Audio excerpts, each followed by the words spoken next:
Hello बच्चों, let's read this question. The question says, which of the following statements are correct? Option A, crystalline solids have definite heat of fusion, whereas amorphous solids lacks it. Option B, crystalline solids have definite geometrical shape, whereas amorphous solids have no definite shape. Option C, crystalline solids are anisotropic, whereas amorphous solids are isotropic.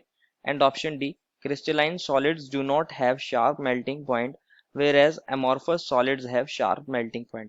बच्चों हमें यहाँ कुछ statements दी गई हैं और हमसे question में पूछा गया है कौन सी स्टेटमेंट यहाँ पे करेक्ट होगी। तो फर्स्ट ऑफ ऑल बात करते हैं इस क्वेश्चन में हमारे की कंसेप्ट की।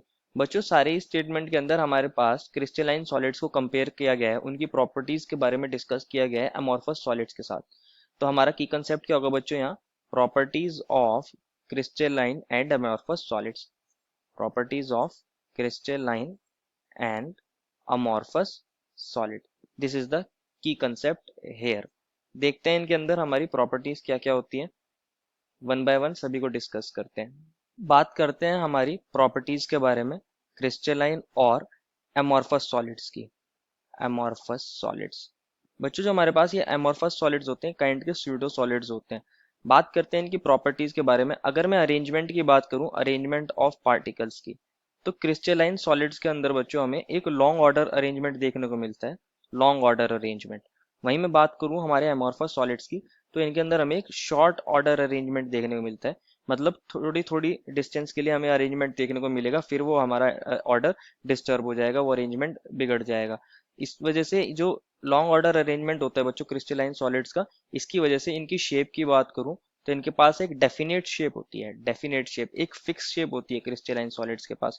लेकिन एमॉर्फस सॉलिड्स के पास ऐसी कोई फिक्स शेप नहीं होती है। और हमारा फिक्स शेप होने की वजह से, लॉन्ग ऑर्डर अरेंजमेंट होने की वजह से इनका स्ट्रक्चर भी बहुत डेफिनेट होता है, डेफिनेट स्ट्रक्चर देखने को मिलता है। लेकिन हमारे पास एमॉर्फस सॉलिड्स के अंदर कोई डेफिनेट स्ट्रक्चर एज सच नहीं होता है।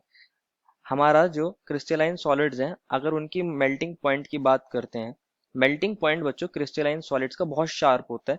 मतलब एक पर्टिकुलर टेम्परेचर पे ये मेल्ट होना स्टार्ट कर देते हैं। लेकिन वहीं एमॉर्फस सॉलिड्स की बात करूं तो इनके अंदर बच्चों एक मेल्टिंग रेंज देखने को मिलती है। रेंज, ये ऐसा नहीं है कि एक पर्टिकुलर टेम्परेचर पर मेल्ट हो जाते हैं, ये एक रेंज के अंदर मेल्ट होते हैं। मान लीजिए 10 से 20 डिग्री के बीच में ये मेल्ट होते हैं। एक पर्टिकुलर टेम्परेचर पे, एक स्पेसिफिक टेम्परेचर पे मेल्ट नहीं होते हैं। मेल्टिंग पॉइंट की वजह से इनकी हीट ऑफ फ्यूजन के बारे में बात करते हैं। हीट ऑफ फ्यूजन भी बच्चों हमारे क्रिस्टलाइन सॉलिड्स की कैसी होती है, फिक्स होती है, डेफिनेट होती है। और हमारे पास जो एमॉर्फस सॉलिड्स होती हैं उनकी ये हीट ऑफ फ्यूजन फिक्स नहीं होती, डेफिनेट नहीं होती। हीट ऑफ फ्यूजन क्या होती है, हमें कितनी हीट देनी पड़ती है जिससे हमारा 1 ग्राम सॉलिड मेल्ट हो जाए टू कन्वर्ट इनटू लिक्विड, वो हमारी हीट ऑफ फ्यूजन होती है। और प्रॉपर्टीज की बात करते हैं, आइसोट्रोपिक एंड एनाइसोट्रोपिक प्रॉपर्टीज की बात करते हैं।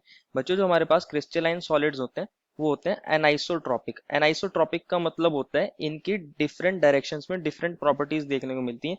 ये प्रॉपर्टीज जो होती हैं क्रिस्टलाइन सॉलिड्स की, लाइक इनका जो हमारा रेजिस्टेंस होता है, कंडक्टिविटी होती है, इस टाइप की properties, refractive index, different direction में, डायरेक्शन पे डिपेंड करती है, डायरेक्शन के साथ वेरी कर जाती है।